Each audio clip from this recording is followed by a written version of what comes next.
I'm Larry Walther, and this is principlesofaccounting.com, Chapter 5. In this module, you'll begin to understand an alternative inventory system, the perpetual inventory system. In many respects, it's a better inventory system. Under a perpetual system, real-time inventory records are managed. As each purchase occurs, inventory accounts are updated, and as each sale occurs, inventory accounts are updated. Contrast this to the periodic system we've seen in previous module. Under that system, we utilized a purchases account. We recorded purchases as purchases occurred into the purchases account. We did not update inventory until the end of the accounting period via the closing process. Now, with a periodic system, to determine what inventory was on hand at any point in time, it was necessary to take a physical count of goods. That's not necessary with a perpetual inventory system. Let's look at the characteristics of a periodic system once again. We only record inventory purchases to a purchases account.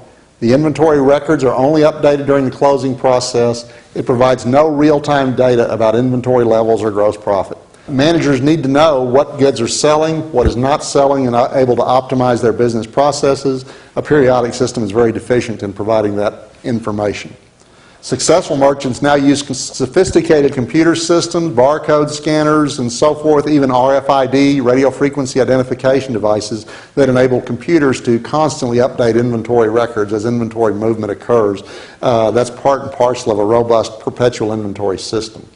The perpetual system, as each purchase occurs or each sale occurs, there's an immediate update of the inventory and cost of sales data. So let's see what happens in terms of journal entries with the purchase of inventory. We debit inventory and we credit accounts payable as we buy goods. Nothing new there except we're debiting inventory rather than purchases.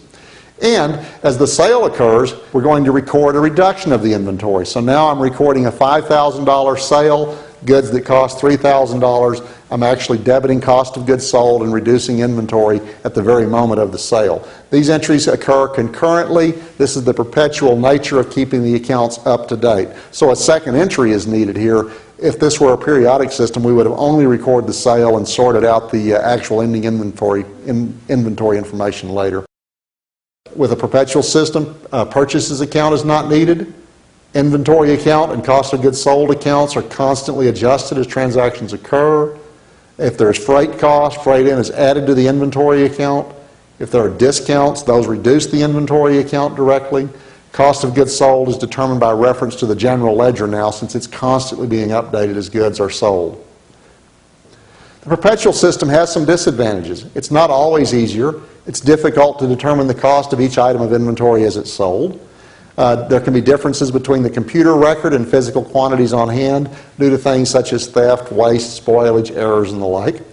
So merchants still need to undertake a physical count of goods at the end of each accounting period to determine what inventory is really on hand and adjust perpetual inventory records to match that.